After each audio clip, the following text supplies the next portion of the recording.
Hi everyone, you are watching serial Siyapa, जहां पे हम देते हैं आपको आप ही के फेवरेट शो राधा कृष्ण की इंटरेस्टिंग अपडेट। आज रात के एपिसोड की शुरुआत होती है देव की माता के साथ, जो कि अपने पुत्र कृष्ण को ये समझाती हुई नजर आती हैं कि राधा के लिए तुम्हारे हृदय में और तुम्हारे जीवन में क्या स्थान है मैं समझ सकती हूँ, लेकिन राधा के चले जाने से पूरा कार्य तो तुम नहीं रोक सकते। लेकिन यहाँ पर श्री कृष्ण कहते हैं कि माता, मेरी राधा वहाँ अकेली है, इसीलिए मुझे भी आप सब एकांत में छोड़ दीजिए बस। मैं ना कुछ समझने योग्य हूँ और ना मैं कुछ समझना चाहता। ये कहकर श्री कृष्ण काफ़ी ज़्यादा उदास हो जाते हैं और वहाँ से चले जाते हैं। इधर जैसे ही श्री कृष्ण वहां से प्रस्थान करते हैं, तभी वहां पर जोरदार बिजली चमकती है और बारिश होने लगती है। बलराम दाऊ इस बारिश को देखकर मैया देवकी से कहते हैं कि आज तो समस्त प्रकृति भी कान्हा के साथ आहत है। कान्हा ने अपना हाल क्या बना लिया है राधा के इस विरह में। यहाँ पर कहती हैं माता देवकी कि मेरा पुत्र तो अंधकार को नष्ट करने के लिए ही जन्मा है और मुझे यकीन है कि वो इस अंधकार पर भी विजय बहुत ही जल्द पाएगा। उधर दिखाया जाएगा कि साम लक्ष्मणा को अपनी अगली चाल बता रहा होता है और कहता है कि अब जो होता है वो समय आने पर ही होता है। ये बात किसी ने सत्य कही है। मैंने पिताश्री और राधा को अलग करने की इतनी कोशिश की, लेकिन मुझे नहीं पता था कि मुझे ये मौका स्वयं मिल जाएगा। मेरे कुछ भी करे बिना ये दोनों अलग हो जाएंगे। और आज देखो, पिताश्री राधा के वियोग में एकदम हीन हो गए हैं, एकदम क्षीण हो गए हैं। वो बहुत ही कमज़ोर है। और अब मैं ऐसे में द्वारका वासियों के सामने ये प्रस्ताव रखूंगा कि जब तक पिताश्री राधा के वियोग से उभर नहीं आते, तब तक मैं द्वारकाधीश बनकर समस्त द्वारका का कार्यभार संभालूंगा और पिताश्री को आराम दूंगा। और देखते ही देखते मैं पिताश्री से उनकी राजगद्दी भी छीन लूंगा। लक्ष्मण ये सुनकर खुश हो जाती है और इधर साम अपने प्लान को एग्जीक्यूट करने के लिए चला जाता है। इधर श्री कृष्ण राधा को ढूंढने की कोशिश करते हैं और वो आंख बंद करते हैं, लेकिन राधा उन्हें कहीं दिख नहीं पाती। राधा को याद करते हुए श्री कृष्ण कहते हैं कि नहीं राधा, ये मत करो। तुम पूर्ण तरह से अपने आप को मुझसे छुपा नहीं सकती। तुम मुझसे तो कम से कम अपनी सारी छवि मत छुपाओ। तुमने कैसे अपने आप को अदृश्य कर लिया है, मैं तुम्हें देख नहीं पा रहा हूँ। इधर राधा बहुत ही ज़्यादा वियोग में होंगी और वो सिर्फ और सिर्फ तपस्या करने में ही लीन होंगी। इधर साम आएगा और सारी सभा में कहेगा कि जैसा कि हम सब जानते ही हैं, पिताश्री श्री राधा के वियोग में काफ़ी ज़्यादा अस्थायी हो गए हैं। इसीलिए मुझे लगता है कि जब तक वो अपना कार्यभार पुनः नहीं संभालते, मुझे उनकी जगह द्वारकाधीश का सारा कार्यभार संभाल लेना चाहिए और आप लोगों की सहायता करनी चाहिए।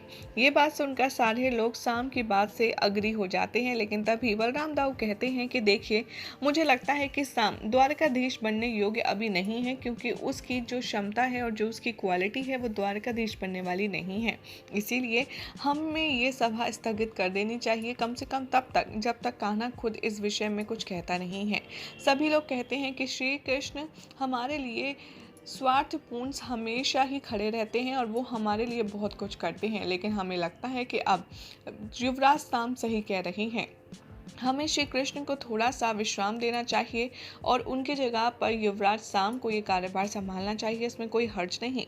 जैसे ही बलराम दाऊ इसके ऑपोजिट बोलने वाले होते हैं, तभी श्री कृष्ण आ जाते हैं और सबको संबोधित करते हुए कहते हैं कि बलराम दाऊ, मुझे साम के इस विचार से कोई भी दिक्कत नहीं है और मैं अब इस कार्यपाठ से खुद को आज़ाद करना चाहता हूँ। मैं थोड़ा सा आराम से रहना चाहता हूँ, इसीलिए मैं अपना पद त्याग रहा हूँ। ये सुनकर बलराम दाऊ और माँ देव के बहुत ज़्यादा अपसेट हो जाते हैं और सभी लोग टेंशन में आ जाते हैं। और यहाँ पर श्री कृष्ण कहते हैं, मेरा जो समस्त कार्यभार है वो द्वारका का युवराज साम संभालेगा। और साम अंदर ही अंदर ईविल स्माइल देता है और बहुत ज़्यादा खुश भी होता है।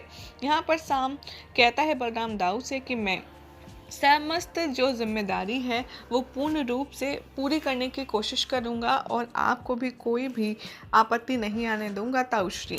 यहाँ पर साम को युवराज बनाने के फैसले से श्री कृष्ण के बलराम दाऊ और कोई भी द्वारका में खुश नहीं होता है, लेकिन साम को अपना युवराज घोषित करके, भावी युवराज घोषित करके वो वहाँ से चले जाते हैं।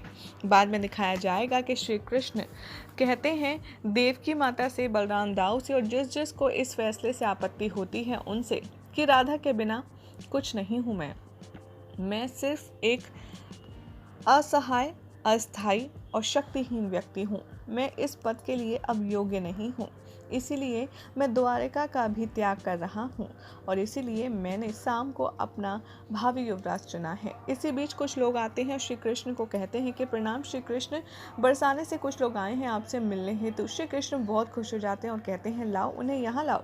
जैसे ही बरसाने के लोग आते हैं, श्री कृष्ण उनको भेंट करते हैं और कहते हैं कि आप सभी लोग कैसे हैं, राधा कैसी है, उसने मेरे लिए क्या संदेश भेजा है।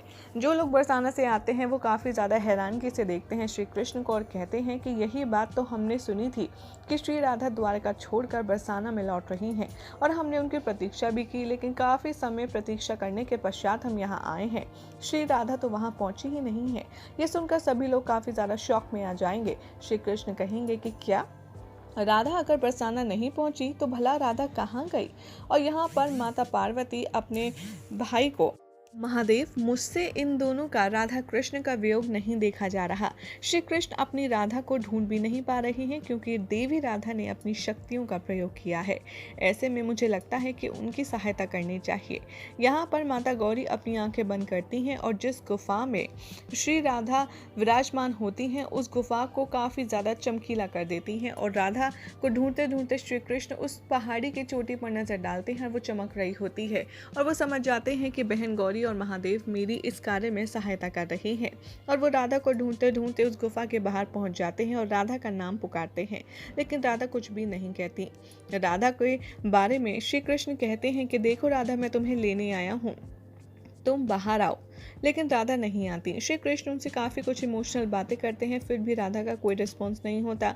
श्री कृष्ण कहते हैं कि ठीक है, मेरी अंतिम इच्छा ही पूरी कर दो।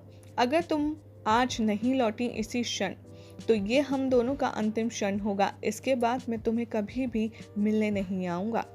राधा से श्री कृष्ण सब कुछ याद करवाते हैं और कहते हैं कि कैसे हमारा एक दूसरे के लिए धरती पर जन्म हुआ, कैसे हम बिछड़े, कैसे मिले, कैसे होली का समारोह हमने अविस्मरणीय, अकल्पनीय बनाया, कैसे यहाँ पर श्री कृष्ण मिलने आते थे, कैसे राधा कृष्ण का विवाह हुआ था। ये सारी कुछ खूबसूरत चीज़ें आपको आज रात फ्लैशबैक के एपिसोड में देखने के लिए मिलने वाली हैं। लेकिन यहाँ पर राधा इन सब को सुनकर भी वापस नहीं आती। श्री कृष्ण कहते हैं कि ठीक है, मेरे इतनी अच्छी चीज़ें याद दिलाने पर भी तुम नहीं लौटी, तो अब इसका एक ही अर्थ है कि तुम मेरे साथ अब रहना ही नहीं चाहती और अब से मैं रोऊंगा भी नहीं, क्योंकि रोना उसे चाहिए जिसके आंसू पोंछने के लिए उसका साथी हो। अगर साथी ही नहीं तो रोने का कोई फ़ायदा नहीं। इससे बेहतर तो अपना दर्द अपने दिल में ही छुपाना ठीक है।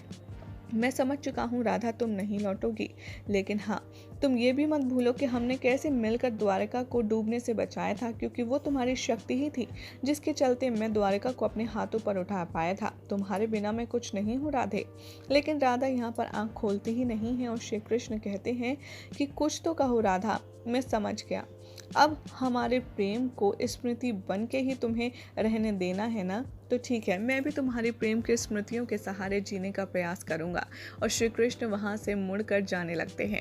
यही हो जाएगा आज रात के एपिसोड का एंड, जिसके बाद कल क्या होगा आपको बताएंगे हम अपनी नेक्स्ट रिपोर्ट में। इससे पहले अगर आपने हमारे चैनल को सब्सक्राइब नहीं किया है तो फॉर ऐसे ही अपडेट्स के लिए हमारे चैनल को सब्सक्राइब ज़रूर करें।